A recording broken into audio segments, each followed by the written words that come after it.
வீடியோவில் என்ன பார்க்க போகிறோன்னா, ஒரு ஃபேமிலி வந்து சீப்பான ரேட்டில் கம்மியான ரேட்டில் வீடு கிடச்சிருச்சுன்னா அதை வாங்கிட்டு வந்து ஒரு பேய்கிட்ட மாட்டிக்கிறாங்க. அந்த பேய்கிட்டேருந்து வெளியே வராங்களா இல்லைன்னு அந்த வீடியோக்குள்ளே பார்க்க போகிறோம்.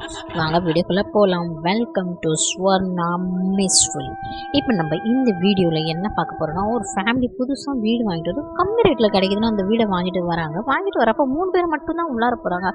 ஒரு பையன் வெளியே அந்த தண்ணி இருக்கிற இடத்துல போய் நின்றுக்கிட்டு ஒரு மாதிரியாக பார்க்குறாங்க. பார்த்தாக்கா ஏதோ ஒரு பேய் அந்த இடத்துல நின்றுட்டுருக்கு. அவன் அதை நோக்கி அந்த தண்ணிக்குள்ளே போகலான்னு பார்க்குறான். அந்த சமயத்தில் அவங்க அம்மா வந்து அவனை கெட்டியமாக பிடிச்சிக்கிறாங்க. என்ன பண்ணுற இந்த இடத்துல, வா வீட்டுக்கு போகலான்னு கூட்டிகிட்டு போகிறாங்க. கூட்டிகிட்டு போனால் வீட்டையும் வித்தியாசமாக பிஹேவியர் பண்ணுறான்.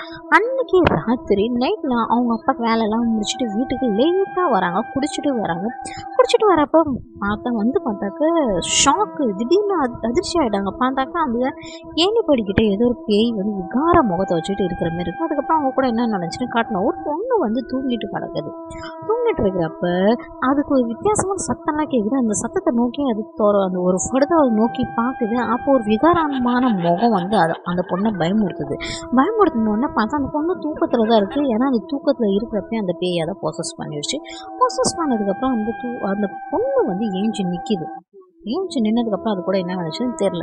ஒரு பையன் வந்து நடந்து போகிறான், ஏதோ சத்தம் கேட்குதுன்னு நடந்து போனதுக்கப்புறம் பார்க்க அந்த செவத்தில் வந்து ஒரு பேய் வந்து அந்த பையனை பயன்படுத்துது. அதுக்கப்புறம் அந்த பையன் கூட என்ன நடந்துச்சுன்னு தெரியல. இவங்க கூடலாம் என்ன நடந்துச்சுன்னு உங்களுக்கு தெரியணும்னா இந்த சேனலை லைக் அண்ட் சப்ஸ்கிரைப் பண்ணுங்கள். ஃப்ரெண்ட்ஸ் அண்ட் ஃபேமிலிக்கு ஷேர் பண்ணுங்கள். உங்களுக்கு என்ன தோணுது, இவங்க கூட என்ன நடந்தது கமெண்ட்டில் சொல்லுங்கள். இல்லை பார்த்தா ஒரு பேய் வாஷ்ரூம்குள்ளே இருக்கிற மாரி காட்டுறாங்க. அதை பார்த்தாலே பயங்கரமாகவும் இருக்குது. அந்த வாஷ்ரூமுக்கு ஒரு ஆம்பளை போயிட்டுருக்கான். போன ஆம்பளை அந்த வாஷ்ரூம் விட்டு வெளியே வரல.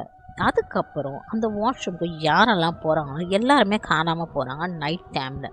இந்த விஷயம் யாருக்குமே தெரிய வர மாட்டேங்குது. அதனால அந்த வாஷ்ரூமுக்கு நைட் டைமில் போகிறவங்க எல்லாம் போயிட்டு தான் இருக்காங்க, காணாமல் போயிட்டு தான் இருக்காங்க.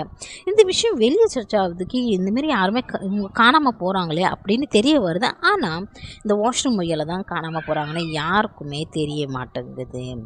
அதனால் இந்த வாஷ்ரூமுக்கு போகிறவங்க போய்கிட்டு தான் இருக்காங்க, காணாமல் போகிறவங்க காணாமல் போய்கிட்டு தான் இருக்காங்க. அவங்க கூட என்ன நடக்குது, அந்த பேய் அவங்கள கொன்னுடுதா, அந்த வாஷ்ரூம் உள்ளார ஈத்துட்டு போயிடுதா, என்ன பண்ணுதுன்னே தெரிய மாட்டேங்குது.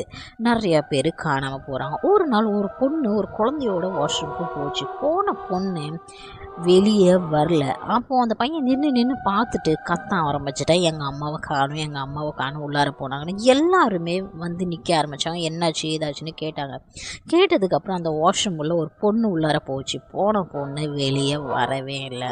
அதுக்கப்புறம் எல்லோரும் சேர்ந்து போலீஸில் கம்ப்ளைண்ட் பண்ணி போலீஸும் வந்துச்சு. அந்த போலீஸும் உள்ளார போச்சு. அந்த போலீஸும் வெளியே வரல. அதுக்கப்புறம் அந்த மோளுக்கு சீலே வச்சுட்டாங்க. உங்களுக்கு இந்த டிஃப்ரெண்ட்டான ஸ்டோரி பிடிச்சிருந்தா லைக் அண்ட் சப்ஸ்கிரைப் பண்ணுங்கள். ஃப்ரெண்ட்ஸ் அண்ட் ஃபேமிலிக்கு ஷேர் பண்ணுங்கள்.